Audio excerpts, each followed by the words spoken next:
असद साहब के ऊपर जो हमला हुआ है वो बहुत ही शर्मनाक है। असद साहब को उन्होंने आज टारगेट किए, कल मैं भी हो सकता हूँ, आप भी हो सकते हैं अगर हम हक की बात करेंगे तो। और हक की बात जो है तो 1400 साल पहले से हम लोग करते आ रहे हैं और आगे भी इंशाल्लाह जब तक दुनिया रहेंगी मुसलमान जो है तो हक की बात करेंगे। जिस दुकान पे भी अगर इस तरह का ये अवेलेबल होता है वो तो खासदार साहब तो तोड़ फोड़ करना ही है, उसके अलावा हम उसका भी बायकाट करेंगे, वहाँ से हम खरीदारी बंद करेंगे क्योंकि इस्लाम इस चीज़ की हमको इजाज़त ही नहीं देता है और जो हमारे लिए हराम है वो डेफिनेटली हमारे लिए हराम ही रहेगा। मैं कांग्रेस में भी था तो हक की बात किया, एमआईएम में भी था तो हक की बात किया, अभी जो है तो जमात में भी हूँ तो अल्हम्दुलिल्लाह अब तो पूरा ही हमारे लिए हक की बात है। SDM न्यूज़ चैनल में आपका स्वागत है, आपका खैर मकदम है। इस वक्त मैं मौजूद हूँ जमीयत के एक अहम जिम्मेदार मुस्तफ़ा एमके साहब के पास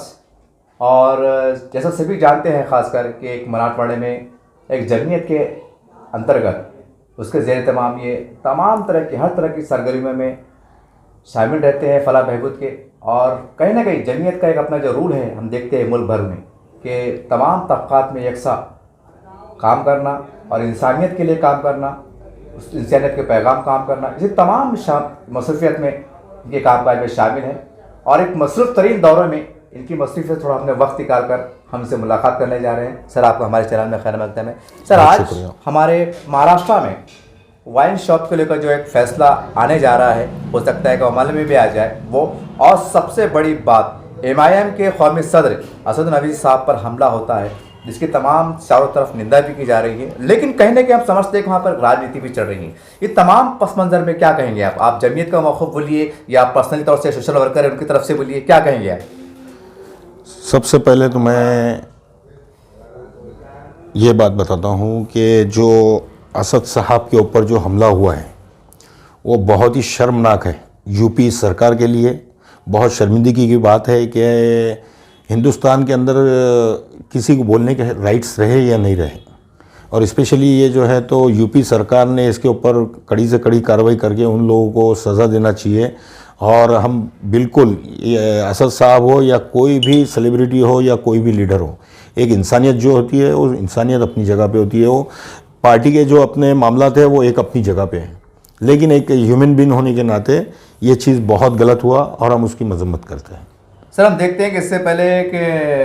धर्म संसद में बहुत सी बातें मुसलमानों के खिलाफ हुई थी और मुस्लिम लीडर के खिलाफ भी बात हुई थी, और मीडिया से बोलो, सोशल मीडिया से बोलो, और ख़ुद MIM के कई जिम्मेदारों के बयान भी आए हैं कि ये जो हमला हुआ कहने की धर्म संसद में जो बातें मुसलमानों की नस्ल कशी को लेकर, उनकी तबाही को लेकर हुई, उसी का एक प्री प्लान का असद साहब के ऊपर एक प्रयोग किया गया, इस्तेमाल किया गया ताकि उनके ज़रिए से तमाम 20 करोड़ जो मुसलमान हैं उनको टारगेट किया सके, एक दहशत का माहौल बनाया सके। क्या आपको लगता है सर कि ऐसा इसी पस मंज़र का हिस्सा है? नहीं, देखो, ईमान वाला तो अल्लाह से सिवा किसी से नहीं डरते और हम अल्हम्दुलिल्लाह हम लोग ईमान वाले हैं। ईमान वाले इस चीज़ से नहीं डरते। बहरहाल ये रही दुनियाई बात, दुनियाई इसमें जो प्रेशर क्रिएट करना चाह रहे हैं वो प्रेशर भी कोई मुसलमान के ऊपर होना नहीं है। असद साहब को उन्होंने आज टारगेट किए, कल मैं भी हो सकता हूँ, आप भी हो सकते हैं अगर हम हक की बात करेंगे तो। और हक की बात जो है तो 1400 साल पहले से हम लोग करते आ रहे हैं और आगे भी इंशाल्लाह जब तक दुनिया रहेंगी मुसलमान जो है तो हक की बात करेंगे।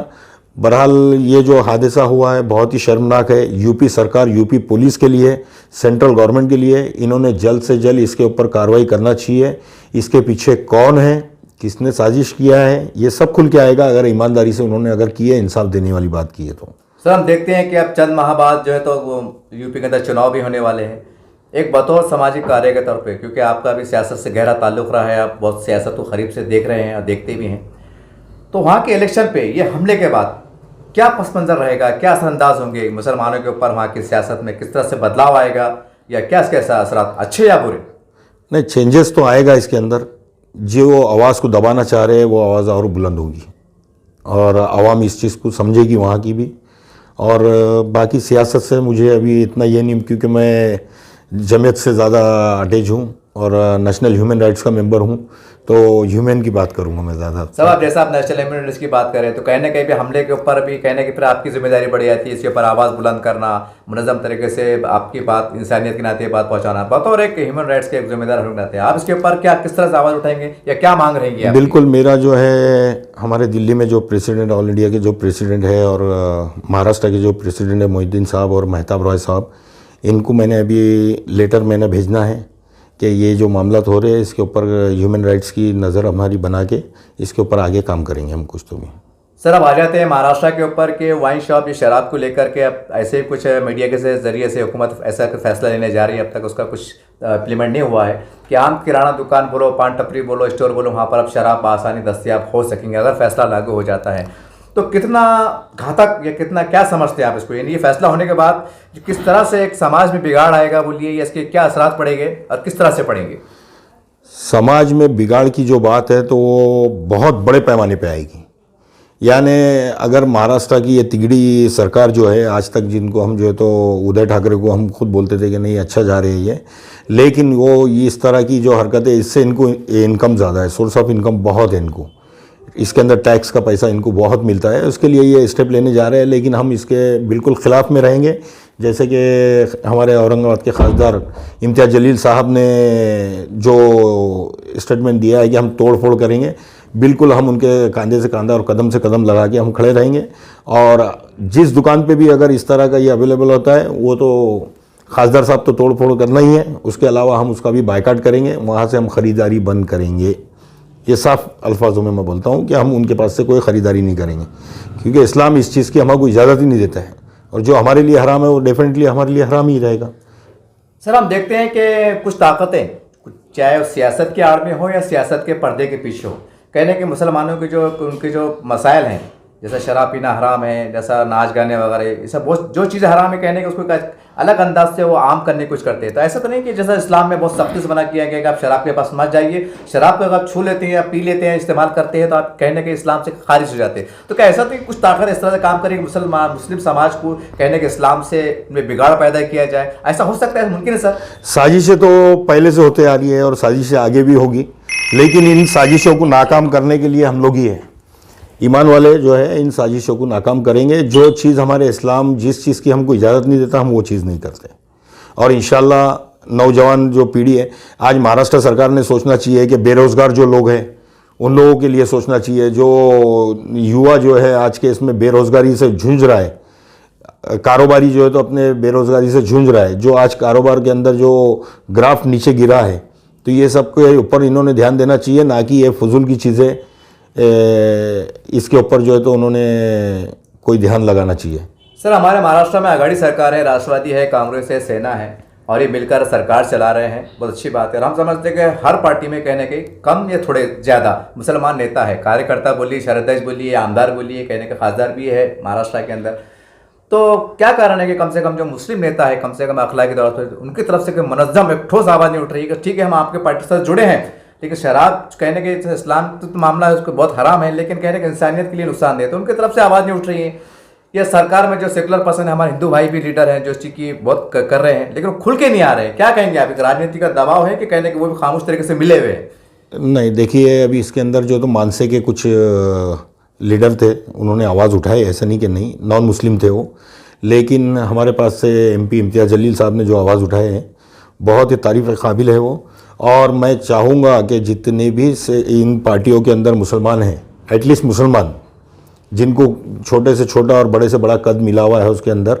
इन लोगों का काम है कि ये कंधे से कंधा लगाए और इस बात के ऊपर खुल के एकदम सामने आके, कोई मसला नहीं, क्या होगा, आपकी पोस्ट छीने जाएगी, जाने दे पोस्ट, लेकिन हम शरीयत से ख़िलाफ़ में अगर जाएंगे तो दुनिया भी ख़राब है और आखिरत तो है ही है। तो इन लोगों को चाहिए कि ये पूरी तरह से आवाज़ उठाए। जितने भी अभी जैसे बाबा सिद्दीकी साहब है, वहाँ से अबू आसिम आज़मी साहब है, हमारे पास कदीर मौलाना साहब है, इन सब ने भी आवाज़ उठानी चाहिए। जितने भी लीडर हैं, असलम शेख है वहाँ के एमएलए, उन्होंने भी आवाज़ उठाना चाहिए कि ये चीज़ नहीं होने देना है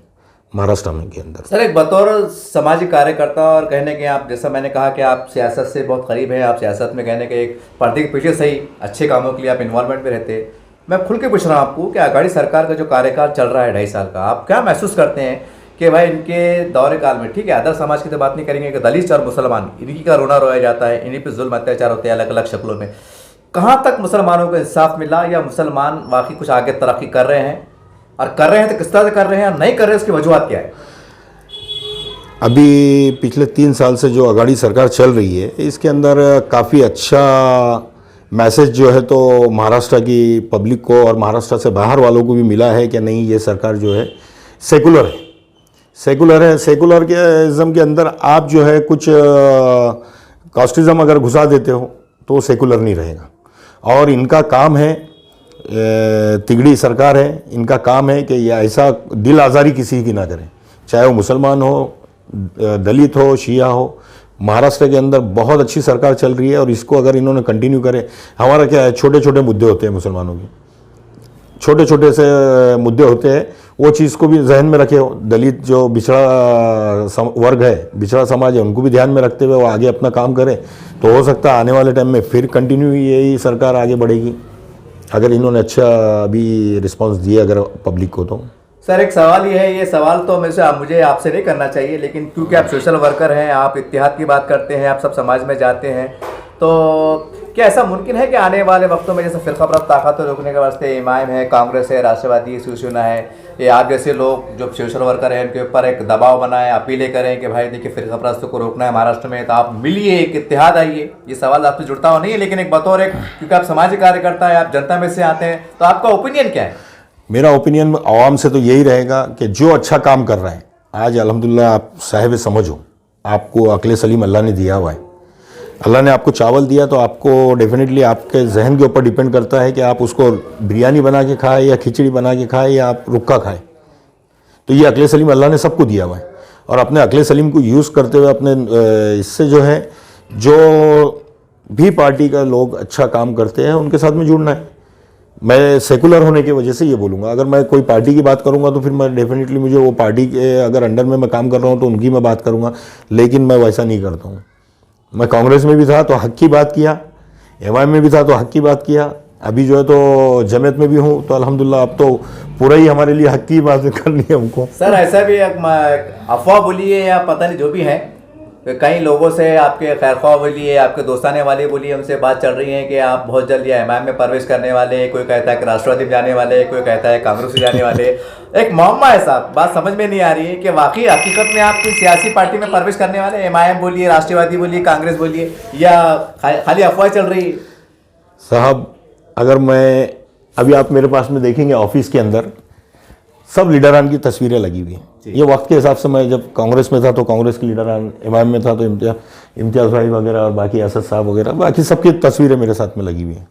तो इसका मतलब ये नहीं है कि मैं सेकुलर हूँ, और मैं सेकुलर ही रहूँगा आगे भी इंशाल्लाह। आगे देखते हैं फिर आगे क्या होता है। कोई आने वाले, जैसा ये भी चल रहा है कि हम जो आपका फ्रेंड सर्कल है, तो हमने सुना है कि उनके मुंह से कि भाई आपको इलेक्शन में खड़ा किया जाएगा, आपको आगे बढ़ाया जाएगा, आपकी जो सामाजिक खिदमत का दायरा है, तो आप वो चाहते हैं आपके खैर ख्वाह लोग, उन्होंने उनसे हमसे कहा है, तो चलिए उनसे मेरी बातचीत हुई थी, तो मैं चाहा कि वो सवाल आपसे दोहरा दूँ कि आने वाले वक्तों में अगर एमआईएम टिकट देती है या कांग्रेस से अगर बुला के टिकट देती है, राष्ट्रवादी देती है, आघाड़ी सरकार के लोग, तो क्या आप सियासत में जाना पसंद करेंगे किसी बैनर तले? वो मेरे दोस्त लोगों की मोहब्बत है, मेरे घर वालों की मोहब्बत है, आप जैसे लोगों की सबकी मोहब्बत है कि आप लोग ये चाह रहे हैं, लेकिन देखेंगे इंशाल्लाह, वक्त अभी बाकी है। वक्त के हिसाब से आगे जब वक्त आएगा तो उस टाइम पे हम मशवरा करके बिल्कुल आपको बुला के इस बात में बताएंगे इंशाल्लाह। इस तरह से आपने मुस्तफ़ा खान साहब की बात को सुना, और जैसे इनके बारे में बहुत सी बातें गर्दिश कर रही हैं कि ये बहुत जल्द सियासत में प्रवेश करने वाले हैं, कोई कह रहा है एमआईएम में आने वाले हैं, कोई कह रहा है राष्ट्रवादी में है, कांग्रेस में है। बहरहाल इनकी ज़बानी जो इन्होंने कहा वो आपने सुन लिया। दो एक अहम मुद्दे आज पूरे औरंगाबाद शहर में, पूरे महाराष्ट्र में मौजूद बहस है। एक शराब को आम बिक्री को लेकर, और जो असद साहब पे हमला हुआ उसको लेकर। हम समझते तमाम सेकुलर जहन के लोग इसकी कड़ी मजम्मत कर रहे हैं, इसकी निंदा कर रहे हैं, और होना भी चाहिए, क्योंकि आने वाले वक्तों में हम समझते हैं कि इस तरह के वाक़यात अगर होते रहें तो हो सकता है कि जो इस क़यादतों पे हमले अगर होते रहें तो आने वाले वक्त में इसका सीधा असर संविधान पे पड़ सकता है, यहाँ की एकता पे पड़ सकता है। जो हमारे देश में हिंदू, दलित, मुस्लिम जो मिल के रहते हैं, तमाम नेता लोग आपस में मिल के फैसले लेते हैं, इस संविधान के अंतर्गत आगे बढ़ते हैं, विकास के काम करते हैं, देश को बढ़ाने का प्रयास भी करते हैं, तो कहीं ना कहीं उसको नुकसान पहुंचने का भी डर है। और जैसा इन्होंने कहा कि हम इसकी मजम्मत करते हैं, और ख़ासकर हमने इनको शराब के ऊपर जो सवाल किया, अब सवाल किया कि जो आघाड़ी में जो नेता है, राष्ट्रवादी है, कांग्रेस है, सेना है, उनसे मुसलमान भी बहुत से नेता जुड़े हुए हैं, तो कहीं ना कहीं उनका भी कहने का अखलाकी फ़र्ज़ बनता है। हम नहीं कह रहे, जनता कह रही है, आपका अखलाकी फ़र्ज़ है कि आप खुलकर इसके बारे में आवाज़ को बुलंद कीजिए, क्योंकि खाली इस्लाम से मसला जुड़ा हुआ नहीं है, बल्कि कई वो घर ऐसे बर्बाद हो चुके हैं कि जिनके पति बोलो, शोहर बोलो, शराब के नशे में हैं। आज उनके बच्चों के पास तालीम नहीं है, घर में खाने के फाके पड़ते हैं, ऐसे कई हालात देखने में आते हैं कि खुदकुशी होती हैं, कि आत्महत्या होती हैं। तो कहीं ना कहीं सब आम लोगों का, तमाम साधु संत बोलिए, उलमाए इकराम बोलिए, चर्च के पादरी बोलिए, इस तरह के तमाम सोशल वर्कर, इनका सबका एक जिम्मेदारी बनती है कि इसके ऊपर कोई राजनीति ना करते हुए आप उठ खड़े हो, रास्तों पर आए लोकशाही माध्यम से। तो इस समय की भी जरूरत है। तो उम्मीद करते हैं कि हमारे महाराष्ट्र को एक बड़ी बुराई से, दलदल से बचाने के लिए सब पार्टी के लोग आगे आएंगे और इसकी आज वक्त की जरूरत भी है।